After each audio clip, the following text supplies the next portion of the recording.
We are Flake Rose and Spears, and we are Supremely Black. How y'all doing this week, fellas? Doing good, man. Doing good. Just got back from the shy, man. Had a wonderful time there, man. A lot of love shown at the comedy clubs and the people there, man. So just had an awesome time in Chicago. My first time there. Very beautiful city. Got a chance to run into Mr. Jamal Cole, and we chopped it up for a little bit, and I brought him on stage so he can give his speech and he did a few little jokes and whatnot. So we was able to chop it up a little bit, gave him a free fly t-shirt so he can rock that whenever he on the scene. Man, so it was great, man. He had a lot of people show up to his benefit comedy show. A whole lot of people that has his back. And I most definitely gave them, if they needed more information, to check out our episode on Supremely Black so they can go ahead and listen to him talk for an hour, a little bit over an hour about what he gonna bring to the city and what he gonna do and his background and the whole nine. So man, it was a blessing to be able to go out there and do some shows, man, and shake hands with some new people, meet some new folks, and make it back safely. Took the wife out there. She never been to Chicago either, so she had a wonderful time also. Man, so it was all love. Only thing I gotta say about Chicago, man, I don't know what y'all doing with y'all streets, but man, they got some of the worst streets I ever seen in my life, dog. I seen a dude pass by us, man. He had to been going probably a little bit faster than the speed limit. Man, it sounded like his whole transmission fell out the bottom of his car as he rode through there, dog. I said, man, they gotta do something about these streets and their Uber prices is ridiculous as well. I don't know if they got a shortage out there, but man, they gonna have to get together. Yeah, shout out to you for going up there and laying it down in Chicago, though, man. I'm glad y'all had a good time. You got the Mr. Cole. He didn't drop no rap lyrics on you, did he? Nah, he ain't dropped. I asked him about it, but he just busted out laughing, dog. Yeah, Nah, yeah. he ain't dropped no lyrics and nothing like that. He just dropped a little political joke, couple little political jokes for the people, man. That's what's up. That's what's up. But yeah, this your boy Rose, man. I'm loving living, and I can't complain. It's real short and sweet. The typical everybody's here, so just loving and enjoying life, man. I can't complain. How about you, Spirit? Oh, and my Broncos 2-0, but we good. Makes sense. You got it, Spirit. Man. Go ahead, Steve. We gonna leave it alone. Yeah, 2-0 is 2-0, bro. I mean, I understand y'all got a loss. It still hurt. It's cool, man. It's cool. My week good. I'm good. So everything been going good for me. So that's about it for me. So if y'all want to, we could go ahead and jump into the topic of the Wrightsville 21. So yeah, we could jump in. And Rose, since you presented this to the group, I'll let you pop it off and Yeah, cool. Yeah, appreciate it. So basically what we'll be discussing today is the Wrightsville tragedy. It's pretty much one of the massacres that people don't even know existed. It happened in Wrightsville, Arkansas. It was 69 African-American boys between the ages of 13 to 17 were padlocked into a dormitory for the night at what was called the Negro Boys Industrial School in Wrightsville. So it was kids for troubled kids, black kids at that. But what had happened was 21 of them end up dying after pretty much burning in this building that's considered now as the mysterious fire. So that's what we'll actually be discussing on that. So my first question for you all is, when you had researched it and we did this, what was your original thoughts on the matter? Flake, you could go first, but before you go, Flake, I just also want to state too that not all the kids were juveniles or delinquents. Some of them might have been homeless or foster children as well that was housed in that Negro institution, as they called it. And so, as stated, they're all Black because it's just for Negroes, hence the name Negro. But not every child might have had a troubled past. So I just wanted to make that clear, because a lot of times in society, they're quick to label us with our troubles or our mishaps or our wrongdoings, without acknowledging the good or the road to success or the path that we're currently on, and they just want to look up the negative things. So before we allow anybody to put a narrative out there, I just wanted to state that not all the kids were, juveniles or in some type of trouble. That's correct. I was gonna bring that up. That's correct. Some of them were homeless, were not. The juveniles that were placed in there that were not homeless or in foster care, so that someone was foster care as well that hadn't found any parents. They was placed in there for petty crimes, for little stuff, little petty crimes here and there that they might have done. I went into this with an open mind and saying, hey, maybe it was something else that happened to this. Because when I did do my research, it's still like an open case. Nobody knows what happened. Initially, they said it was some electrical that caused the fire, would set the building ablaze, which may have caused this. And then I kept on reading and did my further research, and I got to talking about witness accounts. And then some of the witnesses' accounts, they said they had locked the dorms and had been unsupervised for hours, which never happens. So that brought a red flag in itself. That you lock up these young boys, young men, and you leave them unsupervised for hours, and then in the middle of the night, there's a fire that sets place. So we know that this is during the time of Jim Crow. So we know the investigation probably wasn't worth a damn. It seemed like when they got there the next morning, it seemed like any type of investigation anybody wanted to do had been tarnished. They didn't leave the bodies where they were. The boys who did not make it out, they ended up passing away. They did not leave those bodies where they were. They had piled them up in a corner somewhere. Even though the fire was over, they still was running water on top of the place. So in other words, if you are trying to cover something up, after you got the fire put out, any running of water should be done and over with. However, you continue to still do it, seem like you're trying to wash something away or you're in an attempt to cover something up. So after I got to reading about it, I was angry. I hadn't heard this story till you brought it to our attention. If I have, I might have forgot about it and didn't know much about it all to be put out. There was some a massacre or anything like that happened. But it's not a story that a lot of people know about. I did get angry as you read the witness accounts and you see exactly how it was done. And then what happens after that, which we'll talk about later on, also bring a little anger. It seemed like Arkansas was trying to cover something up. It seemed like the governor was very unhappy with the desegregation of schools. So he might have had his little hands into something as well. So I'll leave it at that for right now. Spears, go ahead and give your thoughts. When the story and the clip that Rose presented to us was, when I first looked at it, it reminded me of a book that I had chose to read in my book club when I was in Houston called The Negro Boys. And so the book is about by Colston Whitehead. It's a great book, a great read, but it's about a house in development just like that or whatnot, but it had coloreds or Negroes, as they say in the book, and whites there. And so it was a detention center, institution, as they call it, whatever, for homeless kids, foster kids who aren't placed in homes yet, and then troubled kids, young adults at that time, a young man. So it was an all-boys school. And so the story just talks about how the misdealings between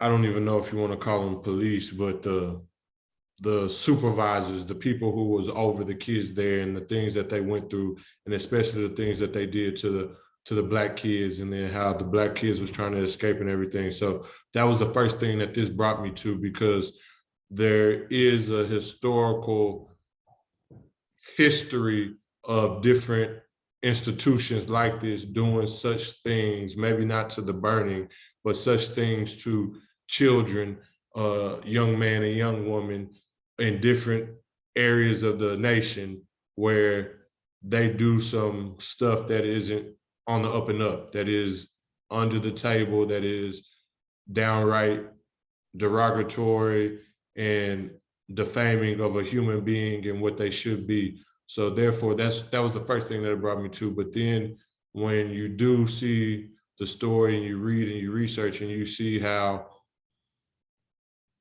all of a sudden, as you stated, Flake, all doors are padlocked, there's no way exit, there's no supervisors or overseer or whatever you want to call them present or there to be watching or to be on the outlook or the post for 69 young men, and then for the fire to be burning as long as it did, because when you go and they show the blueprints and everything, and then I forgot the older man who's trying to write a story about it. I forgot his name, but when you see him doing his research and dropping all the knowledge and the tidbits that he's using to write his story, you start getting more details, and you like, how does a fire go on this long without any attention? But then after the fact, now you want to pour all this water on the fire after it's gone and everything, of the remains of the fire. And then to see how they just wrap the boys up in newspaper and just dismember their bodies is very disheartening and discouraging to realize how evil people are back then, but then even to see it today and to see how evil and conniving people are still to this day. So those were my first thoughts. Yeah, y'all kind of covered pretty much the things that I would speak about. It was just, to me, it was disheartening, just all the facts that you all have already presented, is that how could something like this actually happen without being any attention? And then it seems to be a rush to wash everything away after that. And just another key point that I dive in a little deeper, like with the newspaper, them being wrapped up, it just seemed as if that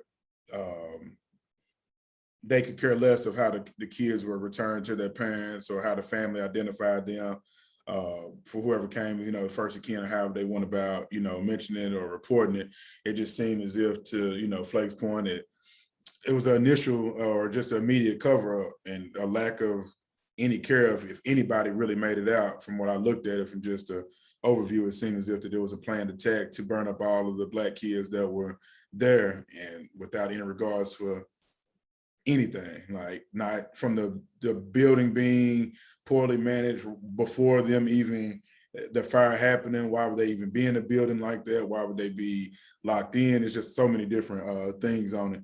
But once you all have actually looked into it and you read into some of the facts, I will mention this. One of the things that jumped out to me is that the parents weren't even allowed to see the caskets going to the ground for the ones, I think it was like 14 or 15 young Black men that were buried by the state of Arkansas, but they weren't even allowed to they were only allowed to have the ceremony, but they did not actually see the caskets going to the ground, and they have now built a jail over it, from my understanding. So what was something that jumped out to you all that kind of really just like, yeah, this is a huge red flag? They speaking of dismembering the bodies, they didn't even toe tag them or any of that. They just pretty much had a leg, an arm, a hand here and there. And then if you was a family member, you just come in and be like, oh, this is like so-and-so arm. And that's how it seemed like they was picking out and identifying the body of their loved ones, which is insane to me. It's crazy. So they let you know, one, they didn't give not one damn. Two, and then also bring a red flag that this was done purposely. The governor of Arkansas has shut down the schools for the year that desegregation was supposed to take place, that initial year is supposed to take place. This, I guess I would take this as a warning that, hey, we still don't want this to happen. Regardless of what y'all do, we gonna do this. We gonna show you we don't care about these black men, these young Black men, Black bodies or whatever being integrated with us. How about this? We'll still act right. We'll still give you guys equal rights, but in a way that we should be in each other's schools. Man, it's crazy. Like you said, the building wasn't managed correctly. These boys were wearing clothes that they shouldn't have been worn. These clothes had holes, rips, and tears in them. They had a 30-gallon tank in there of water that these boys were sharing to take baths. So they didn't even have the proper, water treatment, clean water or whatever to be able to bathe themselves. They didn't have the proper clothing. There's no telling what type of food they was being fed. There's no telling what type of insects, other rodents that might have been in there that they had to deal with on a daily basis. And this is something that's supposed to be funded by the state. And nobody was worried about fixing it. Nobody's worried about getting their building together. Nobody's worried about putting clothes. Are they getting fed properly? Anything like that? Nobody gave a damn. And then for the simple fact that you bury these kids, you invite their family members out for a ceremony, but you have no clue where your child was buried at. They didn't give them any type of headstones or anything like that. They do have an area where they think it was done at, but at a cemetery that's close by, it's like they have graves and it's like one area of land where it's nothing at. And they assuming that might be the area where they might be located, but nobody knows for sure. And like you said, where that building once stood, it's mighty funny that you put a prison at that building, on top of that building where it was. It's like you trying to send a signal or a reminder in the state of Arkansas what happened and how you care less about the situation or how you care less about the bodies of Black men and women. Yeah, I'm following you on that. And the guy's name is reading, I think that's writing one of the books. I think his brother was the one that was involved in it, Frank Lawrence. I don't remember the other guy's name starkly. I can't find his first name at all, but I know the Black guy is, I want to say that's Frank Lawrence. Yeah, and as you stated, Frank Lawrence's brother is one of the people who was deceased and murdered in the fire. But just to even go into more detail and elaborate a little bit more, because I want the picture to be drawn right. Not only did family members have to go and try to look at the dismembered body parts to figure out who their loved ones were, if they was able to get there in time and to do that, but the dismembered body parts were stacked on top of each other. So it wasn't like you found the corpse and then you separated it. No, they dug a hole, wrapped these body parts in newspaper, and then threw them into that hole all together. So therefore, being a family member, coming there, looking for, trying to figure out if your child or loved one is alive or dead, you're going through a pile of body parts that may be your loved ones or may not be. And they're burnt to ashes, so it's really going to be hard to tell what's what and who's who. So that's another thing. It wasn't just like, oh, they sectioned the different bodies or the different corpses away from each other. No, they piled them all together into a hole that they dug, and that was really going to be their first initial burial. Some of the bodies that stated were moved and transported to a place where they think the bodies lie, and then some of them are probably still there underneath that prison. And as y'all stated, like, for that to be a detention center, institution, whatever you want to call it, it gets torn down, and then you build a prison on top of it. What are you really saying? The bodies of Black people don't matter for you to put another institution there that is detrimental to the livelihood of Black men, and that is incarcerating and not rehabilitating, because that's what prison and jail is supposed to be, a rehabilitation, but where you get more free labor and where you imprison and chain and treat people worse than you do animals. And so to me, prisons are just the human zoo. It's just you don't get too many visitors to come look at you through a glass window. But prison is the human zoo. So stories like these need to be told. Stories like these need to get out. People need to fight for the truth. However, I just don't know how much truth you're going to get some 50 odd years later when there's really no written or physical accounts of what really transpired, because as you stated, like the governor was trying to cover stuff up. The governor was upset and heartbroken because desegregation was happening and integration was happening. And he didn't want Black people in school with white kids. And so he was trying by any means necessary to keep segregation a thing. And so I don't know how trying to murder 69 Black young man does that, but the death of the 21 is just frustrating. And then when also something that we didn't talk about, when you hear how the 48 escaped, they had to claw their way out of barbed wire and chain doors and windows and stuff like this, and break things and really try to work together to open up bars that are over windows and everything to escape and to be free and not to burn alive. That was something in itself, because if anything, I think there's two ways I don't want to die by, and that's by fire and by drowning. And I can only imagine what it feels like for your whole body to be on fire and to be under that heat and that pressure. Yeah, think about it, Spears. With the governor being upset and trying to prove a point, yeah, there was 69 young boys, young men that was going to be headed into the Arkansas school system once school started back up.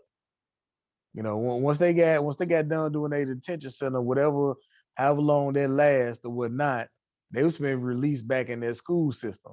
So I can imagine him saying, these delinquents would not be around my daughters or my nieces or nephews and this, that, and the other family members.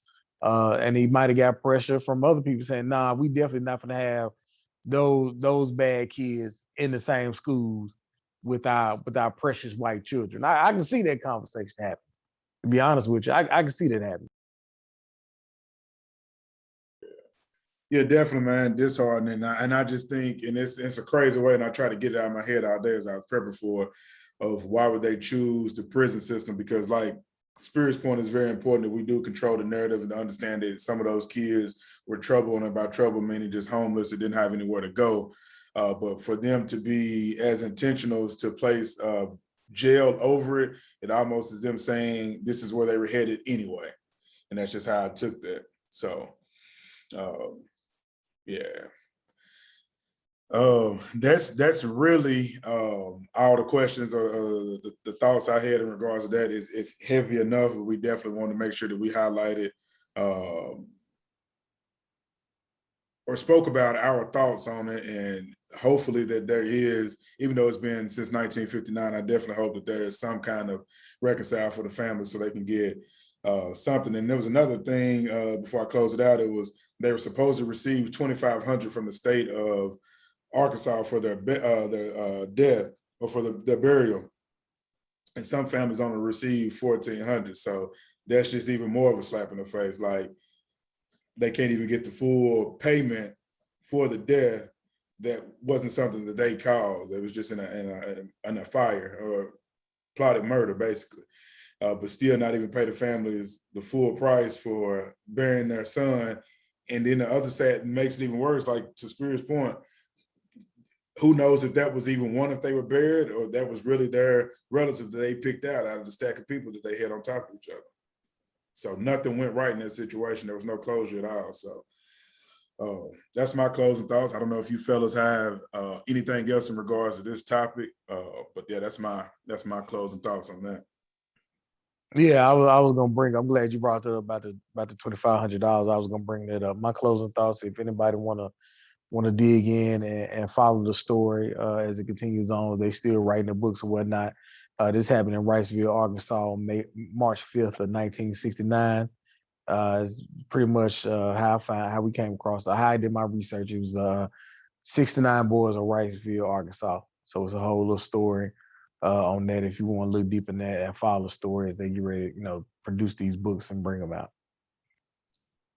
And just so they hear you, I know it kind of threw off on mine. It's 59. I don't know if you were saying 69 or 59.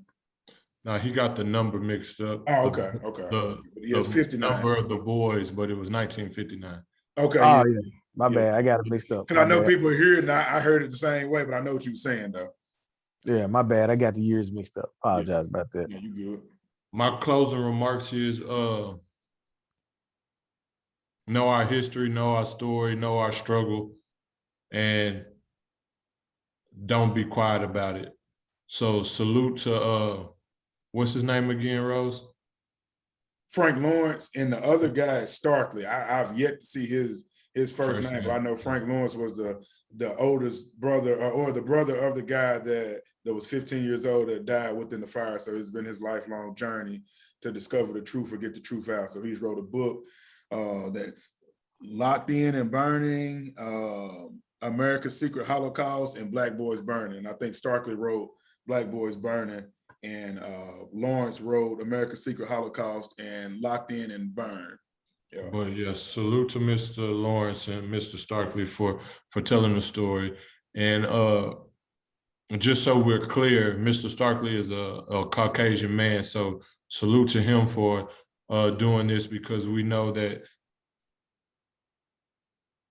being opposed or digging up the dirt on your own people gets you enemies as well, or gets you looked up on or frowned upon or death threats or whatever the case may be. So salute to you, Mr. Lawrence and Mr. Starkley, for telling the story of them young men, for not letting them die in vain, and for allowing their story to be told differently than what was told before. So salute to that. I'll also say, if you are a reader, check out Negro Boys, because it is fictional, but it is based on nonfiction. So he did his research on different institutions like these and then made a fictional story about it. But it just opens your eyes and enlightens you to some things that happen in places like Florida, Alabama, and other states and cities or whatnot. So I would say cop the Negro Boys by Colston Whitehead. It's a great read, great book. And it would also share some light on what happened in Wrightsville, what happened in other cities and states. So that's what my closing remarks are. I know we wanted to touch on this little debate about who the greatest of all time is musically, and if Drake surpassed MJ. So I'm gonna let y'all jump on that first before I give my 2 cents, but we do have to state the facts. So if we're going by the numbers, Drake has supplanted Michael Jackson in, certain aspects of most records sold, certain number ones and all of this or whatnot. So by the numbers, but as we know, it's not all about the numbers. Yeah. Flake, I think you're gonna really go into it because I'm still up in the air about Drake anyway. He's consistent, but I'm gonna make mine real short and sweet. Hell no. Until Flake until Drake got people passing out in the stands, He ain't touching Michael, dog. And I'm gonna leave it at that, right? MJ, that's it. I'm gonna say this, man, and as far as record sales go, we'll say numbers lie. And the reason why I say that is because you pay $10 to $20 a month, and you can reach out and get any album or listen to any song you want to on repeat. They can put it on a playlist, and your song get paid. You can pay for your song to be placed on playlists or whatnot. If you got a good relationship with certain people that put on your playlist, of course, that's gonna add to more streams. Streams end up being album sales. Now, that's the crazy part because they count certain amount of streams you get as a album sale. And you also can go out and just purchase the album yourself on Apple Music or whatever like that. And the reason why I really don't even go by them numbers because you had to actually get your butt off the couch on a Tuesday. This is when albums came out back then, on a work day, on a school day. Drive to the music store, spend $15.99 to $21.99 for this one physical copy album and listen to it. So when you talk about the number of albums that Michael Jackson sold, you talk about the number of albums Thriller sold, Off the Wall, of people actually getting up, spending gas money, going to the store, to the mall to purchase it and bring it back home. To me, is easy in the streaming era compared to what it used to be. There's no way that he's touching Michael Jackson. Michael Jackson was doing arena concerts, soccer arena concerts in different countries across the world, not just United States. We talking about the continent of Africa. We talking about Europe. We talking about this man was going to China, North Korea. This man was touching stages damn near every continent. I'm pretty sure he touched every continent and did a concert. But he touched a whole lot of countries and doing his concerts. Drake, I'm sorry, is just not doing it. First of all, it's too early in Drake's career to even have this conversation. First of all, we understand Michael Jackson from the age 5 to the time he died was putting out music. From 5, this man was in the strip clubs doing leading Jackson 5 and songs between 10 and 12, and grown strippers trying to give MJ that little cutty. He's 10, 12 years old.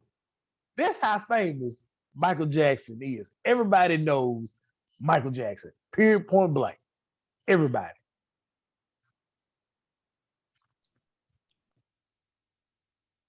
Okay, so I am all the way with y'all on Michael Jackson is the king of pop, just whatever.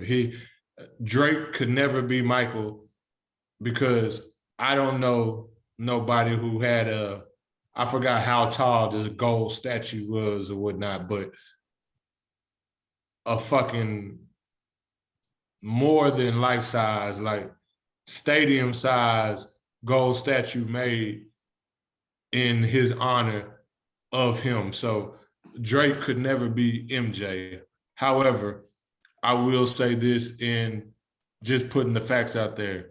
Streams don't account the same as buying a record. So you get less credit for a stream. Like you have to stream so many times in order to get that one album sale versus somebody buying a one album, and you might have to stream that CD like 10 times before it equals that one album sale. So in that aspect, I will say streams aren't exactly what people think, because a lot of people in the industry, people who make music, don't really like streaming services because they feel like it's not getting them the money that they really deserve and that they need to accrue because the streams aren't working properly and effectively. So I just wanted to put that out there. Now, everything else, I mean, as both of y'all stated, like you got grown man fainting over a man. Michael! You got grown parents allowing their kids to sleep in the bed with a grown man. Like you have a man who was so petty but brilliant that he bought people's whole catalog who dissed them versus going back at them so he could make money every time they sold a All for record. them. Like, that's how great MJ was. He owned most of Sony Music. So he owned the Beatles catalog before he passed, Eminem's catalog, and a whole bunch of others. Summer Dollar Pardon. Yeah, he had the rights, ownership of this. So you ain't touching money. Like, you could have money, Drake, but you ain't touching money like that. You ain't touching numbers like that. You are not. Times have changed, so I really can't, because I don't know how much fandom, because, you know, people are really fanboys and fangirls these days, but I know people were really fans of Michael back in the day as well, but social media has changed a lot. MJ didn't come up in social media and everything, so, you know, people quoting Drake's lyrics as statuses and, you know, hashtags and all this other stuff. So I can't say that Drake don't got fans and he don't have numbers and he's not hitting certain accolades, but I mean, can't nobody fuck with MJ, to be honest. And MJ was in the world of greats. Like, he battled other all-time greats. Now, I'm not saying like J. Cole, K-Dot, so Kendrick Lamar, you know, Jay-Z, Wayne, Nas, whoever, aren't greats that Drake has to go against. But MJ had Prince, he had Luther, he had, you know, even if you want to go to groups and stuff, the OJs, Teddy Pendergrass, Marvin Gaye, you know, Stevie Wonder, he was up against all of these people and he still was knocking it out the park. Nobody could really fuck with the man. So I don't know why that time has passed. And I'm pretty sure back then when MJ was the hottest that he was, I'm pretty sure there wasn't close to 8 billion people in the world. It might have been more like 6 billion. So, because, you know, times we still having babies, we still populating the world. So I'm pretty sure the population wasn't as high as it was then. And as you stated, he was worldwide with it. He could go worldwide and sell out anywhere. So, I mean, I just need the young folks to do their Googles and just Google Michael Jackson concert and just see what was happening. And these people passing out. They didn't bring ambulances to the stadium because somebody might get robbed or shot or something like that. No, they was bringing them for the people who was passing out and dragging people up out of it. They already knew when you show up, we're gonna at least have 40 people pass out. I done paid $150 back then, was a whole lot of money. I done paid all that money to see a concert. I passed out and didn't get to see the rest of the concert, but I'm happy because I got to see Michael Jackson. People got to remember, this man did a Super Bowl appearance, stood there for 5-10 minutes, and people screamed like he was doing a song. The man was just standing there, didn't move. You got to think about this too. This man put out 2 videos. When he put out Black and White, and when he put out Scream with Janet Jackson, they shut down primetime television, 7 o'clock, 7:30 at night, just to show the video. And advertised it for like 2 weeks before. Like, 7:30 come, we shutting everything down, we showing Michael Jackson video. Michael Jackson got a new video. And he was the greatest entertainer of all time. Not just artist, but from his videos to his performances to his concerts, you was getting the show. Now, there are 2 people from the entertainer aspect who are close. That's Beyonce and Chris Brown. But I still don't think they touch Michael. And the one who might be the closest to touching Michael, who could even be in the same breath as Michael on that stance, is really Beyonce. Outside of that, you know, Michael put on a show. He was still doing a moonwalk. I was in the airport and tried to do the moonwalk the other day. I didn't even know this conversation was gonna come up this weekend. I was in the airport, was on ain't called the Escalade, but you know, you go in the airport and you walk, you step on the thing and then move, you ain't gotta walk on it. I don't even know the name of it. I'm on that, pretending like I'm moonwalking because it's moving and I ain't really stepping nowhere. You know what I'm saying? This man, it is people, it is grown people with scars in their forehead and elbows because they was trying to do the smooth criminal lean and didn't know he had special shoes. They just thought he had some strong ass legs and was doing a lean and then fell and busted their head against the walls or something. You know what I'm saying? Hotline bling ain't get nobody no injuries. Man, come on, get that. Also, and I'm gonna leave it alone after this. But this is really it. This man would go to other countries who you know they're not getting private security, but they calling the military to protect this man while he in their country. He will have military as security, not your regular old, dude in the suit, and it's about 10 of them, Secret Service. No, the president don't even get military security. This man was getting military security wherever he went. Yeah, ain't no way, man. Ain't no way, man. Y'all, like I said, it had to be some kids that brought this up. And it's a shame because y'all kids get walking around with computers in y'all hand. And if anybody thought that, they could just YouTube and Google what Michael Jackson was doing and could have came to a conclusion real quick. There ain't no way possible that Drake has surpassed Michael Jackson. Hell, Drake ain't even the best rapper today. Ain't even the best rapper today. So I don't even know why this is even a thought. Ain't nothing to talk about. Hey, That's so debatable, arguable. But. Yeah. So with everybody so passionate about it, y'all make sure for the people that's actually listening, y'all drop y'all thoughts, man. Is it MJ? Is it Drake? Just drop your thoughts. Let us know. The reason why. Don't just say. Don't give a reason why. Yeah, give us a reason why of what's going on, and then just let us know why it is MJ. But however you feel about it, just go ahead and do what you do. But yeah, this man was black and white in the same decade. This man is filling out taxes as an African American man, and then as a Caucasian within the same decade, and then had white kids.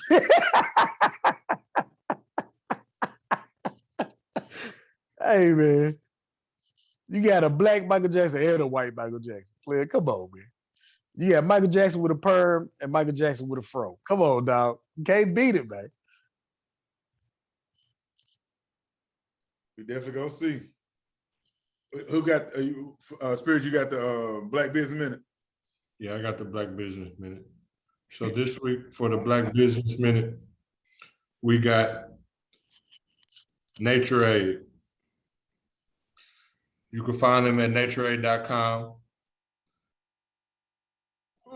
Give me 1 second. I'm trying to get to the story. No, you're good. You said Nature Aid? Yeah, natureaid.com. Okay. I'm actually interested to see who people gonna say that they prefer though, because I'm thinking some of the older cats and young cats gonna lean towards MJ because that's what they grew up listening to. Man, I got a 9-year-old that loves MJ. Yeah. You know what I mean? Yeah, my little sister the same way. She's 15 now. You got a Spirit? Yeah. The Nature Aid story starts with Kareem Cook and Clyde Tellis when they were college friends at Duke University and realized they had so many people in their families who with diet-related illnesses like diabetes. 10 years later, Clyde and Kareem decided to make their mutual concern their business and launched a business called Healthy Body Products after moving to LA and seeing a 40% child obesity rate. They realized something needed to be done, so they founded a healthy vending machine company. Bringing change, battling the major soft drink companies, they successfully co-led a movement that got the laws changed in LA banning junk food in schools and were awarded the contract for every public school in LA. And that was 2 years after moving to LA. Thinking bigger, for their efforts, Clyde and Kareem were invited by President Clinton and Governor Huckabee to meet and discuss how they did it. They realized that they had to think bigger to really affect change on a global level. So they bought Nature Aid, a nutritional company that was founded in 1926. The thesis was to bring whole food quality products to Walmart consumers. We believe everyone should have access to quality food regardless of income, location, and race. A badass partnership. Claude and Kareem learned how a plant-based diet prevented and even cured many diseases, so they partnered with Badass Vegan to launch Vegan Smart. Although they knew most people wouldn't completely change their diets, they knew if they launched a great tasting product with the mission to save lives, you would support, and you have. So that's NatureAid. You could go to naturaid.com, naturade.com, and they're a Black-owned company. NatureAid is one of the largest Black-owned natural supplement companies in the United States. The line includes plant-based protein shakes and nutritional shakes in a variety of flavors. Owners Claude Tellis and Kareem Cook said they hope NatureAid can help reverse prediabetes in the Black community on a national scale. NatureAid is available in both online and in major retailers like Costco and Target, and they're Black-owned. So NatureAid is our Black business minute. Again, you can find them at naturaid.com, naturade.com. Yeah, shout out to them. Is it two brothers? Yeah, it's two Black. No, they're not blood brothers, but two Black. Two. Okay, yeah. Shout out to them, man. NatureAid. Yeah, and it's big, especially for them to get the capital to buy a company that was been founded since 1926. Yeah, that's huge. That's gotta be. Like you got your Supreme. Yeah, Okay. Our Supreme Black Person of the Week is gonna be Andre Charles, aka RuPaul, who was born in San Diego, California. RuPaul is a actor, model, singer, songwriter, TV personality, and author. RuPaul has released 14 studio albums and has been in many, many movies and TV shows, too many for me to name. RuPaul is the reason why RuPaul is getting Supreme Black Person of the Week is due to his TV contest show called Drag Race. Drag Race has been on, he has produced it for 13 seasons. With that being said, RuPaul made history by being has the most Emmy wins by any Black artist. RuPaul has 11 Emmy wins due to this show, RuPaul's Drag Race, which is a contest show about drag queens and who could be the next, I guess, kind of like America's Next Top Model. It's kind of like America's Next Top Drag Queen. And they have this contest every year when they do that. So shout out to RuPaul and the work he has done, especially for the LGBTQ community. I mean, one point in time, I didn't know anything about drag queens until I seen RuPaul on TV sometime back. And that's what I didn't know that type of world had existed until RuPaul was on TV and making songs and having videos and things of that nature. So so shout out to RuPaul. He's been an advocate for AIDS awareness as well. And the work he has been doing in the communities when it comes to Black people and the people in the LGBTQ community as well. So shout out to RuPaul on those wins, on those Emmy wins, and the show Drag Race, which he has produced on for all of the seasons. So big shout out to you. Salute, RuPaul. I got a question though. All drag queens aren't necessarily gay, right? I don't know. You're gonna have to ask them. Oh, okay. I have no clue. I don't want to say no, and I don't want to say yeah, because I have no clue. I mean, from my so we well, into it, but yeah, I mean, my understanding they are. Yeah. From my understanding, majority of them are. I wasn't going to bring up Oscar De La Hoya, but he just cross-dressed. I don't know if that's the because that's what I was going to say, because I didn't know about Oscar De La Hoya, but my first introduction to drag queens was that movie with Wesley Snipes and whatever. When I was younger. Yeah, my mama was watching it, and I was with my mama, and so that was my first introduction. And so, from my understanding, that did Wesley play a gay man in that? Or was he straight? I don't think he was gay. I just think I don't think he was gay in there either. Yeah, I just think he cross-dressed and was a drag queen. So from my understanding, that's why I was trying to ask, because I really don't know much about it. But I also didn't want to put something on somebody that they're not as well. So, but Yeah, I don't know. I have no clue. Funny story though. Funny story though.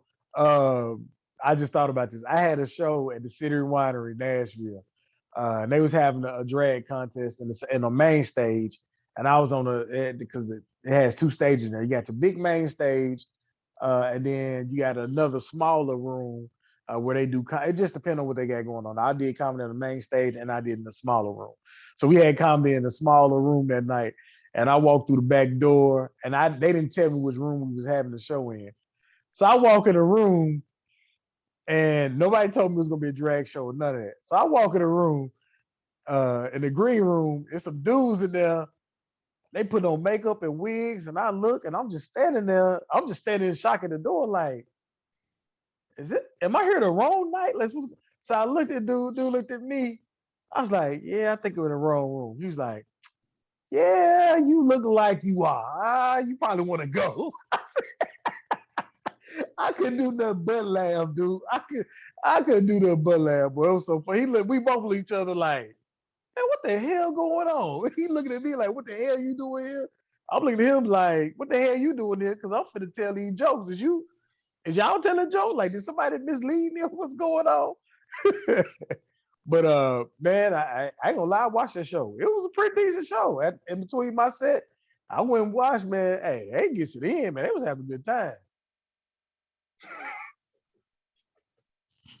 Hey man, I'm telling you, I didn't know so much production went into a drag show, man. look, I'm laughing at Rose. Hey, brother, I'm just here, just chilling, dog. Hey, shout out to Ruben. Hey. What you doing, man? Salute, my brother. Yeah. Hey man, they put on the show, man. A lot of production going into that show. I wish I could get that much production in the comedy show, too. I'm just here so I don't get fined, huh? How they say, period. Check your mentals, count your chickens. For all our queens out there, put your crown on. Tip that thing to the side. Let them know you are a queen. For all our kings out there, put your crown on, tip that thing to the side. Let them know you are a king. And we are supremely black. And we out.